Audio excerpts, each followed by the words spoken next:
What's up, y'all? This RC on Hoops, Caitlin Clark in Iowa, and we're about to run through this Stephen A. And Caitlin Clark interview really fast. So yeah, Caitlin Clark was interviewed by Stephen A. Smith. He took the special trip out to Iowa City. It was his first time. He went to meet with Iowa legendary basketball player and National Player of the Year, Caitlin Clark. So let's go ahead and get into this really quickly. We're going to give our opinion, quick review on this. Let's go. All right, let's go. What's up, everybody? What's up? We all know I'm many things, but I ain't a liar. This lady right here, Caitlin Clark, is my favorite college basketball player in the world. We already know that, Stephen A. She is something special. And Caitlin, I'm just going to start because they want to hear from you, obviously. She's mine, too. When you see this crowd out here, knowing they're out here for you, what does it feel like for you to be a part of this and to be such a leading voice and face on this campus? Yeah, that's the reason I came here, is because of crowds like this. So thank you guys for coming. Maybe if it's not for me, it's for Stephen A., the man.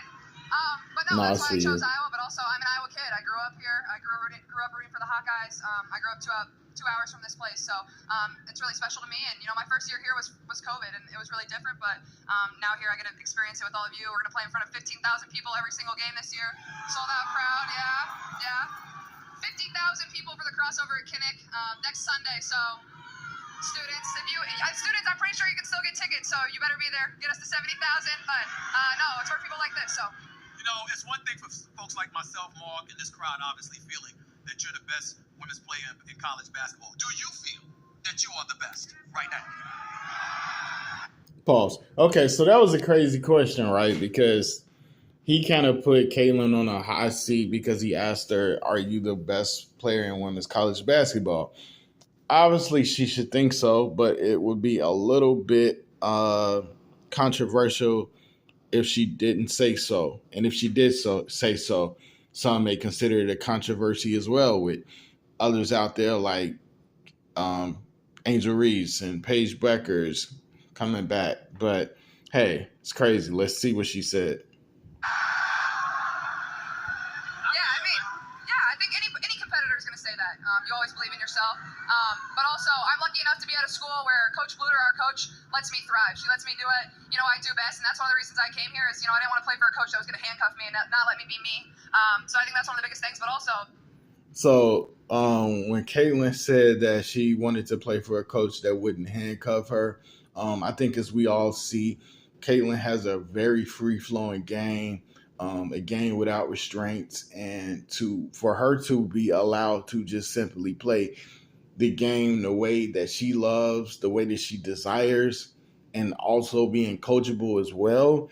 I think it goes hand in hand how it was such a great choice for her to choose Iowa with a coach like Lisa Bluter, who just trusts and believes in Caitlin and all of her abilities, win or lose. So I just wanted to just touch on that, on why she, said what she said there. Let's keep going. The rest of the team that I play with, they let me be me too. We had a group of 5 starters that were with each other for 3 years. That helps a lot too. But my goal was to take this team to the Final Four, and then we reach our first ever national championship game. So that's not too bad. Not too bad. Yeah, that's definitely not too bad. And that's gotta be there's gotta be a little fun sarcasm there because. Hell, it was hella great. I don't want to keep harping over that moment. Everybody knows if you're a Hawkeyes fan, it was ecstasy to reach the championship game. You guys tell me which was greater. To all my Hawkeyes fans out there on the page, on the channel, to you, which one was personally greater? To obviously, it might be a no-brainer, but somebody out there, a couple of people may feel differently. So I want to ask anyway, which one you feel was greater, the national championship game appearance, even though it didn't result in us being victorious? Was that greater, or was it just us knocking off the juggernaut South Carolina in the Final Four to get to the national game? I'm asking you guys. I'm not ready to give my opinion, but they're both great in their own right. But I think maybe possibly South Carolina, seeing just how them being so unbeaten, winning they won 42 straight. But let's get back to the interview. When you say they let you be you, right now, who are I don't know. I think the coolest thing for me is I still feel like I have so much room to improve, and I think that's what's so exciting about it is. Pause. Let's pause real quick to say this. Kaylin says she has room to improve. Damn, if she gets any better, she has the potential to go down as, I'm going to take some backlash for this, but I don't care if I do. I really don't care because I'm going to say what I'm going to say. It's my channel and it's my feelings, and I'm going to always express them. I feel like if Caitlin continues to get better, which she will, she's just 21, she has the potential to go down as the greatest scorer and the greatest player ever. She has that potential. Every sport has a GOAT. She has GOAT. She's already a GOAT at her level. I said it. I did say it, and I don't miss any words. Not scared to say what I said either. I mean, I'm a true believer in Caitlin Clark. So, yeah, let's keep going. Let's keep rolling. I'm only 21 years old. I hope to have a really long pro career and be a really great player and be one of the best. But this has been my dream since I was a young kid, is to be in the spotlight like this, get a scholarship to play basketball, and then hopefully play in the WNBA one day. That's always been my goal. That's what I want to do. And, that's the coolest thing for me is I grew up watching players, whether it's Maya Moore, whether it's Steph Curry. Those are the people I always loved watching their game, the way they shoot the ball. I try to mimic that and try to be half as good. So it's fun for myself. Well, obviously, when everybody looks at you, let's tell the world the worst kept secret. Whenever you do go to the WNBA, you're going to be the number 1 overall pick. Let's get out. And let's pause really quickly. Hell yeah. I mean, that's obviously a point blank no-brainer. Obviously, you don't pass on Caitlin Clark if she is there. She is the closest thing to a can't-miss draft pick since who? Aaliyah Boston. And Aaliyah Boston was just drafted this previous year. Did you see the Indiana Fever sitting there thinking about, should we take Aaliyah Boston or should we take Diamond Miller? And it's the same result. Even if Caitlin comes out in the same draft as Paige Breckers, it's the same result. It is. Who do we take? Do we take Cam Brink? Do we take Angel Reese? No. You instantly take Caitlin Clark and you don't think about it. You grab her as soon as they say you can draft. Okay, let's go. Get out of the way right now. Nothing to talk about. That's nothing to talk about. But how hard is it going to be? Could you put into words, even though the WNBA is your dream, how hard it's going to be for you to leave here, considering the level of success that you had last year and what I anticipate you'll have this year? Yeah, absolutely. That'll be one of the hardest things is whether I decide to, stay another year or this is my last year. But what do you guys think? Honestly, really fast, she's going to obviously make more money at the college level, but for her, I think it's about competition, not just financial. And really fast, the WNBA needs to play their players that are stars. At least pay the stars. I know that the league is still growing, but damn it, you got to pay your stars, good money because the NIL money is insane. And they shouldn't have to take a step down. Let's go. And pay, that is. And yes, come back, Caitlin. I mean, only if you want to. But if you want to leave, if Caitlin leaves, it's the LeBron effect for me. Wherever Caitlin goes, I'm going. Hell, it does not matter. I'm going to rock and roll with Caitlin wherever she goes. I don't want her to go to Phoenix. But hell, if she ends up in Phoenix, it's Mercury time. Let's go. That's what we have right now. We have an amazing year coming up here. Let's get through that first, all right? Yeah, let's focus on now. But no, I think that's the coolest thing is to see how. Damn, I got to pause it again. No, I would not abandon my aces either. I would essentially have 2 teams. Hell, I got 2 teams in the NBA, Pacers and Timberwolves. Let's keep going with the interview, though.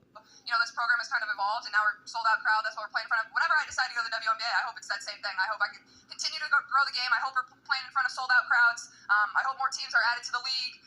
There's so many tremendous players that don't even get the opportunity to play in the league. So, the more players, the better. But yeah, definitely will be a tough decision. But I feel like my time. Really quickly, I feel like if she doesn't come out this year, I feel like the Golden State WNBA team is going to be coming. I feel like she's going to end up in Golden State because Steph Curry's in Golden State and the comparison is there. So I just feel like that's what will happen if she doesn't come out this year.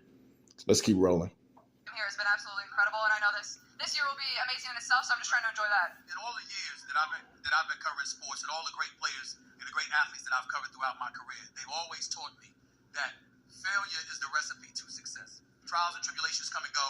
Nothing's going to be easy sailing. There's always going to be some level of adversity. You guys went to the Final Four. You went to the national championship game, and then you lost to LSU. What did you learn from that? Yeah, I think the biggest thing for myself learning is how hard it is to get there. There's 360 Division I basketball teams. It is really hard to get there. It's really hard. It's going to be really hard to get back there. So I think the biggest thing that I learned for myself is to enjoy every single moment. But when you're in the locker room at that end of the game, you're crying, you're upset. But I think the thing you realize, you're not upset. You're upset that you lost, but you're most upset that your season's over and the girls that you did it with, you don't get to go back and practice with them the next day. And I think that just speaks to how close our team was and how much fun we had together. But yeah, I think the biggest thing is the year before we lose in the round of 32 to Creighton. That's a failure in itself. But I think if we didn't have the fire inside of us to, be motivated. The ups and downs of sports, it happens. But I'm rocking and rolling with the Hawkeyes no matter what. It doesn't matter when we get put out. It doesn't matter. Even when Caitlin leaves, I will hate it. But, hey, I'm a Hawkeyes fan for life as well as a Caitlin Clark fan, hence the name for the channel. But, hey, sports is about adversity and about thriving, overcoming adversity. Let's keep going. The next year, we knew it was our last year of having all 5 starters together. I think that's what really drove us, to get to the Final Four, reach the national championship, and really just believe in ourselves. How much better do you think y'all will be this year compared to what we saw last year? 31-7 last year, 15-3 in the conference.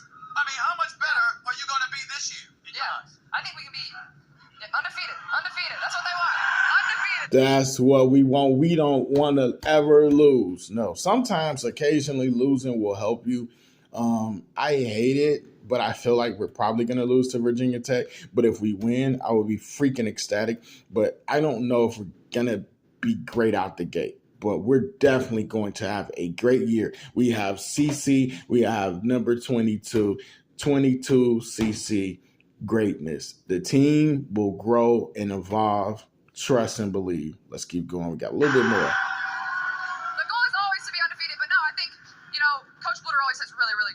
And that's what's so amazing about her is this program has been really good before I got here, and it's going to be different. It's just not going to be exactly like it was last year, and that's what makes every team every year so unique.